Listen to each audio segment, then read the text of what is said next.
right. Good evening, everyone, and thank you very much for joining today. If you are yet to subscribe to our YouTube channel, please visit our YouTube channel, subscribe, like, share, and remember to drop your comment. We get a lot of questions from YouTube and we try to answer as much as possible. So if you are joining us for the first time, welcome on board. So today we are discussing cocoa butter. Cocoa butter is used interchangeably. By use, I mean in terms of as a raw material, is used like shea butter, actually. So if you are trying to go into export business, this is a product you might want to consider. Now, because it's manufactured goods, please note, or value-added goods, you don't necessarily need to have the factory producing it to be able to export it. Because, some people just say, cocoa butter, how do I get it? Where do I get it from? That is actually because we think only in commodities, and when we think of value addition, some people only think that they must be the one producing it. Says who? You don't need to be the one producing it because other people are producing and they can sell to you. Last year, I had a client that wanted to export cashew kernel, and he has to go and buy from a processor somewhere on Lagos-Ibadan Expressway. Cashew kernel is the content of cashew, removing the shell. Sorry, removing the shell and leaving the kernel inside. Cashew kernel. So I'm saying all this to say that don't think the fact that you are not a producer, meaning you cannot export a product like this. That's not true. Most of the products I export, I don't produce them. So you don't need to be producer of the item you are exporting. There are a lot of manufacturers that need more market, they need more business.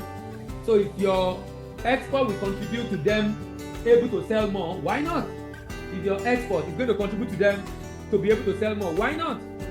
So don't get discouraged or just because, some of the people that showed interest and we try to send the details, okay, it's a cocoa butter. I'm not interested in cocoa butter because maybe because they don't know how they will get it, or they don't know where to get it from. And I'll give you an example of some companies that are also selling it, that are producing it. And I believe that will help you also to be able to know those that you can get it from. Cocoa butter is a vegetable fat derived from cocoa beans. It's a key ingredient in production of chocolate and also used in various cosmetic and pharmaceutical applications. Cocoa butter is known as theobroma oil, a pale yellow edible fat extracted from cocoa beans. A versatile ingredient with a rich history and numerous uses. It comes from cocoa beans, of course. Cocoa beans is native to South America and Central America. It involves an extraction process. To extract it, the beans undergo a lengthy process of fermentation, drying, roasting, and finally pressing. Fermentation, drying, roasting, and finally pressing. This pressing separates the butter, cocoa butter, the fat, from non-fat cocoa solid. That's the cocoa powder, which we'll talk about some other time. Cocoa butter is composed of main fatty acid, oleic acid, stearic acid, palmitic acid, and contains natural antioxidants. Now, this is why it is used in cosmetics, because vitamin A, C, and E are antioxidants. They help to remove oxygen radicals produced in the course of metabolic process in the body. And the oxygen radical, if you accumulate in the body, it's fast-track aging. So, cocoa butter contains vitamin E, one of the antioxidants that can help to remove oxygen radical and reduce aging as much as possible. Cocoa butter, exported from Nigeria, needs to meet certain quality standards to ensure marketability. General appearance: solid form at room temperature 225, a smooth homogeneous texture, a creamy yellow to light brown color. Should have a characteristic of pleasant chocolate odor and taste, free from any foreign or off-odor flavor. Free fatty acid content. This refers to the amount of fatty acid that have been liberated from triglyceride in the cocoa butter.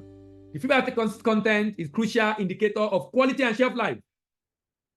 The free fatty acid content of cocoa butter typically fall within 0.5 to 3%. Lower FFA indicate high quality and longer shelf life. So one of the very important quality specification is free fatty acid. And it has to be low. Moisture content, excess moisture can promote spoilage.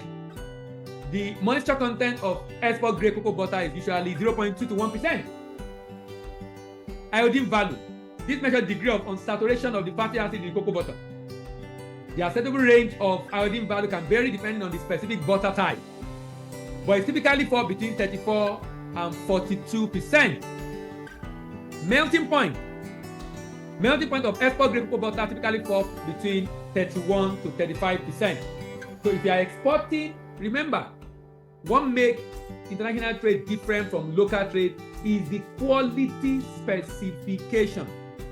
That's a major difference between same item, one sold in the local market, the other in the export market. Major difference, quality specification. To the extent that the same product you and I will buy without even checking, if you are going to export those kind of products, we have to deal with the issue of quality specification. Solidification point, the temperature at which the shea butter solidifies, usually between 23 and 27%. Usually between 23 and 27%. Refractive index, measure of how light bends as it passes through the butter. The refraction index of cocoa butter can vary depending on the specific type, but it falls within a specific range. At room temperature, cocoa butter is solid, but it has a unique property known as polymorphism. This means it can exist in different crystal forms, each with distinct properties, and this specific property is crucial in chocolate production, affecting the texture, snap, and melting characteristics. Free fatty acid, many people recommend 1.75 max. 1.75 max. Moisture, some people recommend 0.2 max. 0.2 max. Iodine value, these are percentage, 33 to 42. Peroxide value 4 max. Stabilization value 188 to 198. On submission matter 0.35 max. Melting point 31.35 degree. And refractive index 1.456.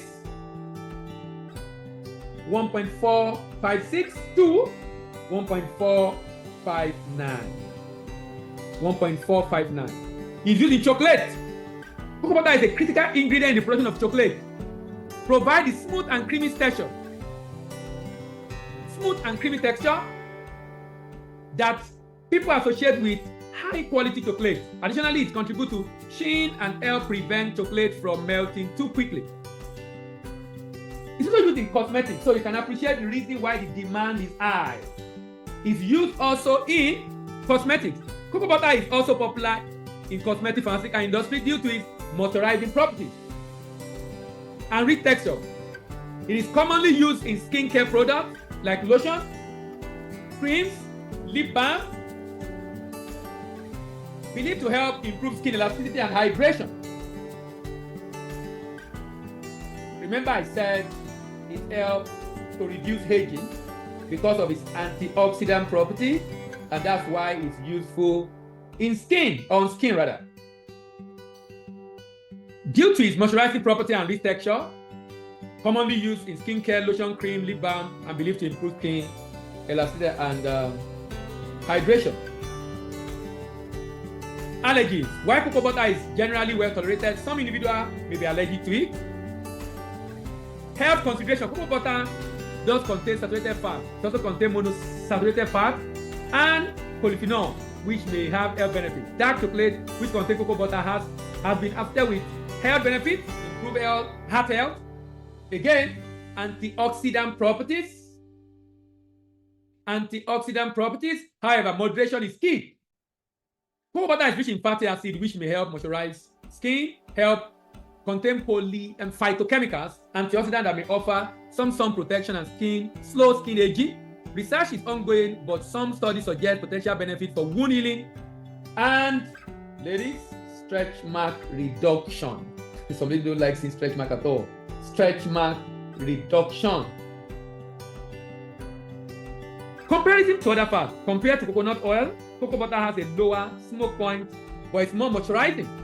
Compared to shea butter, it has a smoother texture, but may be less readily absorbed by the skin. Ultimately, cocoa butter is a fascinating and versatile ingredient. Whether you are a chocolate lover, a skincare enthusiast, simply curious about natural products, it's worth learning about its unique properties and potential benefits. No wonder the demand is over $5 billion in the world. That's apart from the cocoa beans market itself. The demand is over $5 billion in the world. Refined cocoa butter typically has a longer shelf life due to removal of natural antioxidants and impurities. Refined can be stored up to 3 years, unrefined up to 1 year. Storage conditions, cool, dark, and airtight location is crucial. Exposure to light, heat, and moisture can accelerate spoilage, and we'll talk more about that under packaging and pitfalls. Let's look at the potential. Now, I always take a lot of time to go through the properties, characteristics, benefits. More importantly,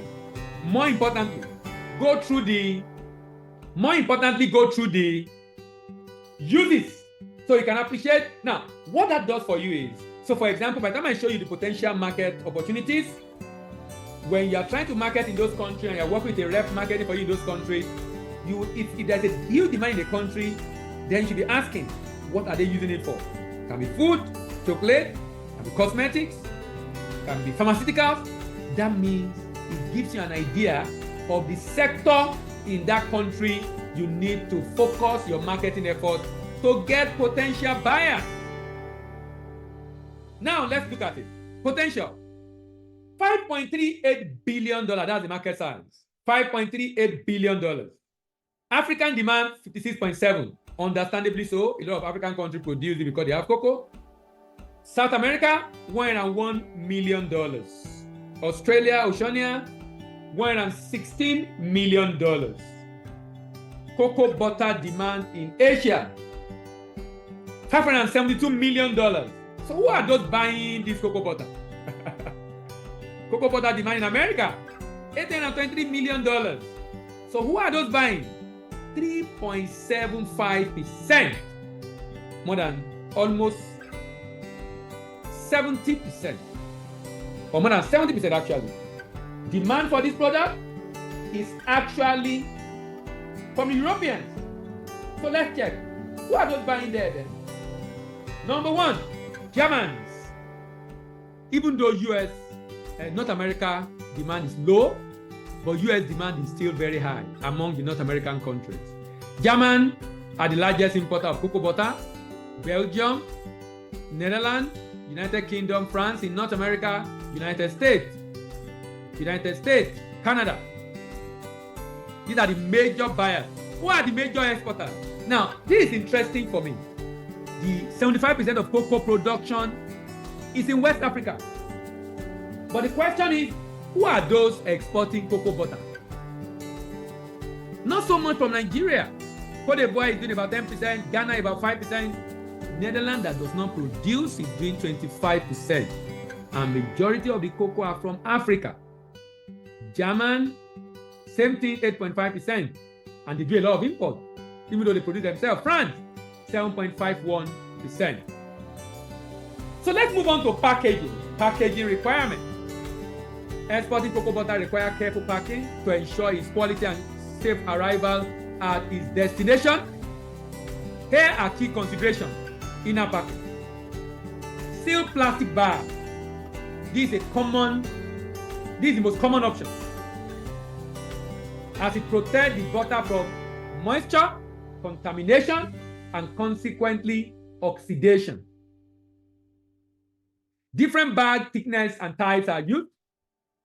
Aluminum foil also can be used. This is the primary packaging, but this is suitable for smaller quantity of fine flavor cocoa butter, offering excellent protection against sunlight and oxidation. Then there's an outer package, and that's the that's the cardboard box. So you see the picture. I'll show you the picture soon. It will be in a nylon sealed, and that nylon will now be put inside a carton. Strong and reliable carton providing space for labeling, and information, choose corrugated cardboard for extra protection during stacking and transport.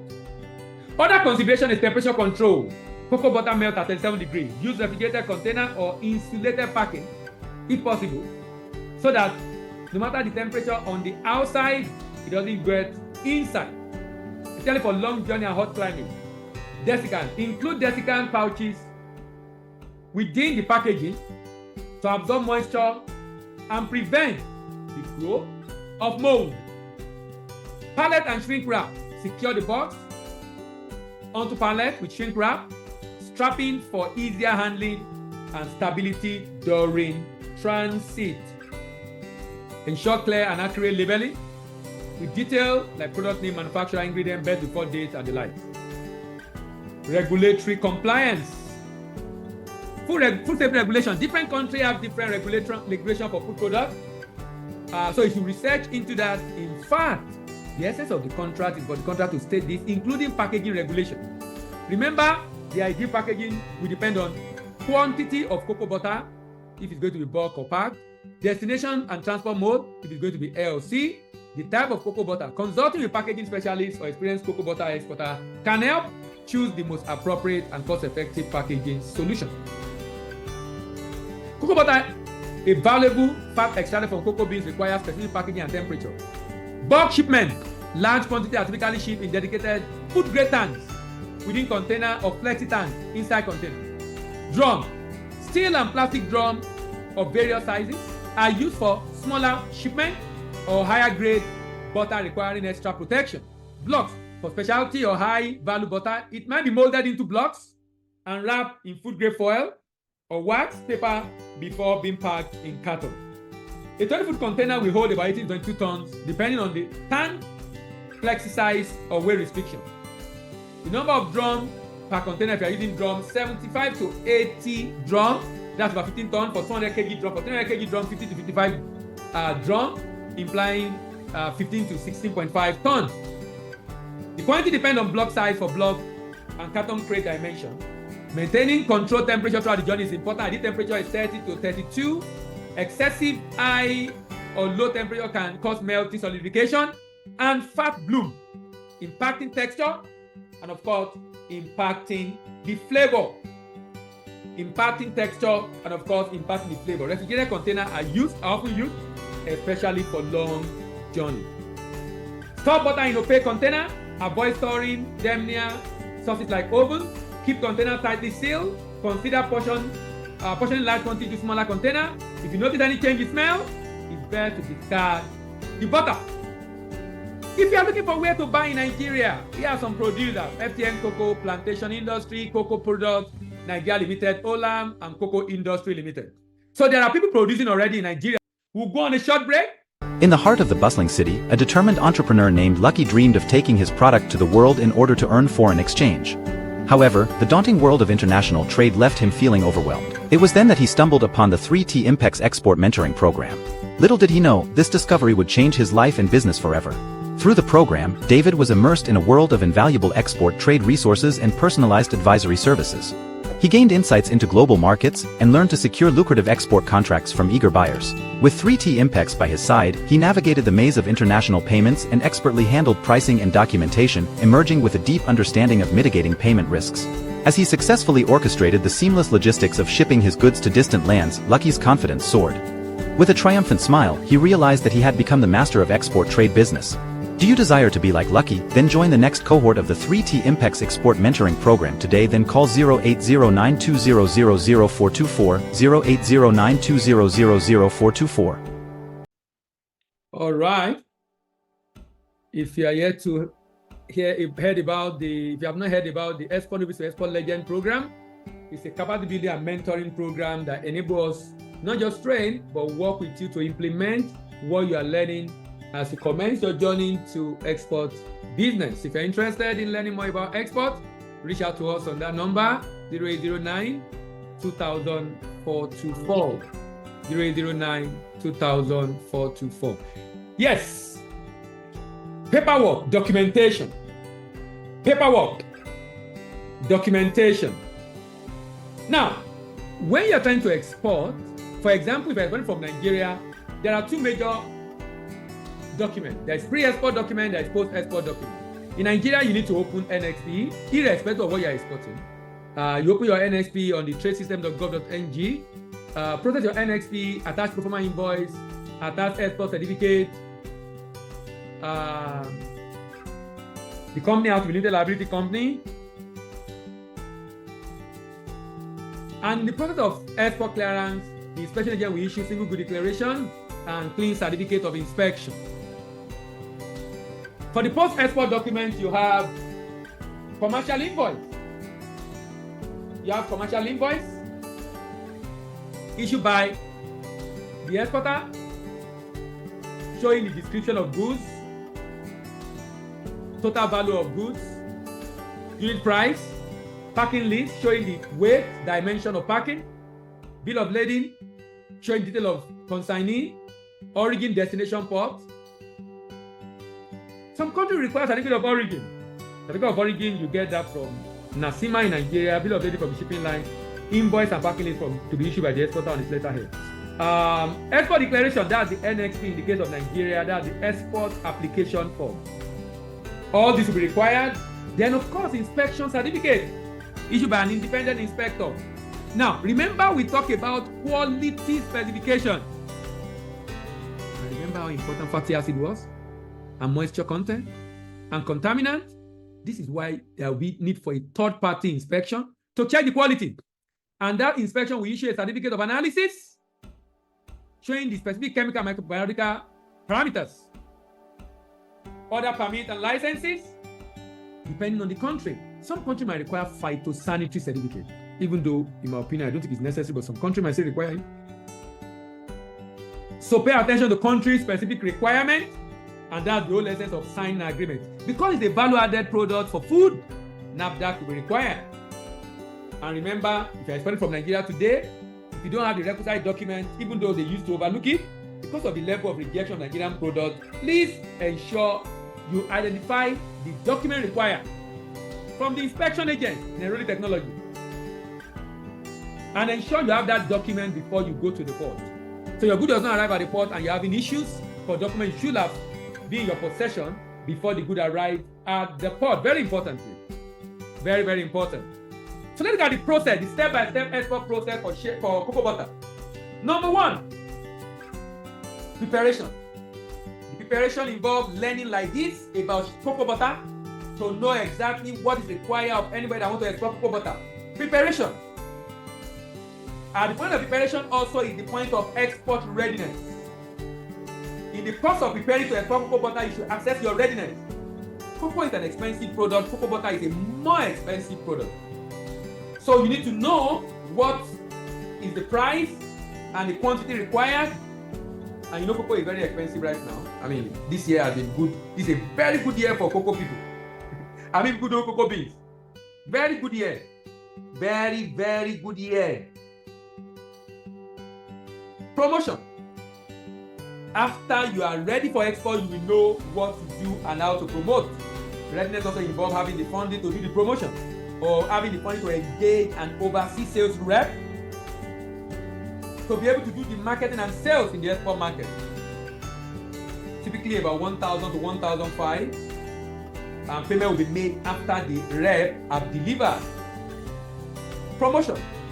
Purchase order. Purchase order during which pricing also is agreed. Immediately the purchase order or sale purchase agreement is signed and pricing agreed, of course you can procure. But before you agree on that pricing, typically you will have concluded with the manufacturer who you are going to be buying from. Preparation, promotion, purchase order, procurement, packaging and labeling. We've discussed packaging already, how to ensure this product is well packaged, and then labeling the product for the export market. Pre-export documentation. Pre-export documentation. I've talked about that already, and I also mentioned the post-export documentation. And port clearance is done at destination, and then payment is made. In some cases, payment will be made even before the good arrives. In some cases, payment is made after the good arrive and the buyer have confirmed, particularly for first shipment, for first few shipment, before you draw some comfort between the buyer and the seller, unless the buyer is a middleman and is not the one paying. Then of course good have to arrive for the end user or the factory to see it. If you are going to do social media, before you create the page on Instagram, before you promote on Facebook, before you start posting on LinkedIn, before you advertise on YouTube, please learn and master the protocol to follow in exporting this product, cocoa butter. Remember again, you do not need to be the one manufacturing. You don't need to be a producer of the item of export. That is not necessary. There are people already producing. I gave you names already. There are people that are already processing that you can get different varieties and derivative of cocoa from for you to buy for export.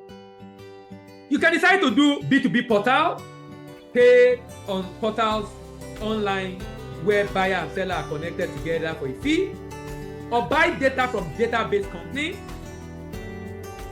or go for international trade fair. But in all of this, it's important to have a partner at destination who will help you close the sale. You can do the prospecting online, but the presentation, negotiation, closing the sale should be done by either an overseas sales representative, preferably in that country, overseas subsidiary company, or overseas sales branch. Pricing. Basically here, what we try to do is to demonstrate to you some costs you will incur in the process. Now, these costs exclude the item of export, which change and vary, but you can add that to it. Product costs depend on the product. Then transport to the warehouse depend on the distance. Warehousing about 30 to 50,000 per metric ton, 1 to 4 weeks. I don't think you should. Transport to the port depend on the carrier. You don't need warehousing, in my opinion, if you are getting it from a factory, load it from the factory straight to the port. It's going by air or going by sea straight to the port. Remember, the temperature has to be maintained. Use a refrigerated container. Freight forwarder, about 150 to 250,000 per container. Shipping and local charges 30 to 40,000 per container. Freight charge depend on the carrier. NXP processing fee is about 8,000 for NXP. Net fee 0.5% of the FOB value. Then you have stuffing and logistic fee. Stuffing and logistics 130 to 150. Terminal handling charge 95 to 130. Marine insurance 0.4 to 0.8%. Inspection fee 100 to 120 per container. NAFDAC fee depend on the determined by the agency. Certificate of origin 26,000 per shipment. And if you're taking a loan from the bank, of course, the interest rate should be considered. So now, all the costs together, then whenever you are trying to use the same rate, please always work with the official rate. Pitfalls. What are the pitfalls to avoid if you are exporting this product, cocoa butter? Number one is contamination. Cocoa butter can be subject to contamination during processing or storage, leading to off flavor and odor. Mitigation. Implement strict hygiene during processing. Ensure proper cleaning equipment. So if you are buying from any processor, they should have certification for their factories. Some of them might have HACCP, some of them might have NAFDAC, some of them might have SUN. But they should, or ISO certification for their factory. Oxidation. Remember, it has oil. Exposure to air and light causes oxidation because it has oil. And this leads to rancidity and off flavor. Can you see why it must be completely covered? Completely covered. Store cocoa butter in a cool, dark place.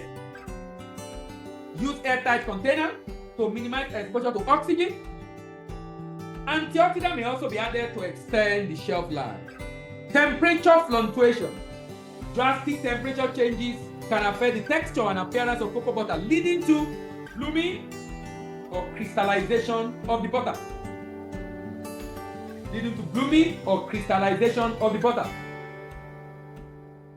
Control temperature to prevent changes. Use tempering technique during processing to achieve the desired crystalline structure. The beauty for you as a buyer is just to test, to ensure. The idea is this: you want to ensure that you maintain optimum temperature. Cocoa butter should be solid at room temperature 20 to 25. And it should remain in that form, it shouldn't melt. Foreign material. Presence of foreign material like shell fragment. The fragment can be found inside. Even though it's useful, in this case it will be tantamount to impurity. Thorough cleaning and screening process during processing is extremely important to minimize this. Variability in bean quality. Inconsistency in the quality of beans used for butter production can lead to variation in final product. Meaning good quality beans should be used. Microbial contamination. Microbial in cocoa butter can result in spoilage. And what will cause this to happen? Moisture. Variability in bean quality, microbial contamination, adhere to hygiene practice during processing, implement proper sanitation, and conduct regular microbial testing. Storage condition. Improper storage, exposure to sunlight, high temperature can degrade the quality of the butter. Store in cool, dark environment with controlled humidity. Inadequate filtration. Inadequate filtration during processing of butter can result in presence of particles and impurities. Effective filtration method during the processing remove impurities and ensure smooth and pure butter. Poor roasting practice. Inconsistent or inadequate roasting of the beans. Remember the process again? It involves roasting before pressing to separate the butter from the cocoa beans. This can impact the flavor and aroma of the cocoa butter. Implement precise roasting procedure, monitor temperature, and conduct sensory evaluation to ensure optimal flavor. Use of inferior materials. Use of inferior material, contaminated raw material can compromise the quality of the butter. By addressing these common quality issues and implement appropriate mitigation practice, producer of cocoa butter can ensure high product quality. Now, for you as a buyer, the way you save yourself from this headache is just to ensure quality analysis is done by the buyer designated inspection agent before you move the product from the warehouse. So they come to the warehouse of the manufacturer, take sample for analysis, result is out before you purchase and move them out. So you won't have to worry so much, because if the quality, if it fails to pass the test, of course you won't buy. So because you are a trader, a number of the pitfalls can easily be avoided. So even if the manufacturer have made mistake or the bad issue with quality, your own testing should reveal that, and that can eventually minimize the chance of buying the wrong quality product. Let's go on a short break. In the heart of the bustling city, a determined entrepreneur named Lucky dreamed of taking his product to the world in order to earn foreign exchange. However, the daunting world of international trade left him feeling overwhelmed. It was then that he stumbled upon the 3T Impex Export Mentoring Program. Little did he know, this discovery would change his life and business forever. Through the program, David was immersed in a world of invaluable export trade resources and personalized advisory services. He gained insights into global markets and learned to secure lucrative export contracts from eager buyers. With 3T Impex by his side, he navigated the maze of international payments and expertly handled pricing and documentation, emerging with a deep understanding of mitigating payment risks. As he successfully orchestrated the seamless logistics of shipping his goods to distant lands, Lucky's confidence soared. With a triumphant smile, he realized that he had become the master of export trade business. Do you desire to be like Lucky? Then join the next cohort of the 3T Impex Export Mentoring Program today. Then call 080920000424, 080920000424. All right, thank you very much, everyone. See you next week. We come to you with another interesting episode of Export Arc and Mastering Exportation. Bye-bye, and have a great weekend.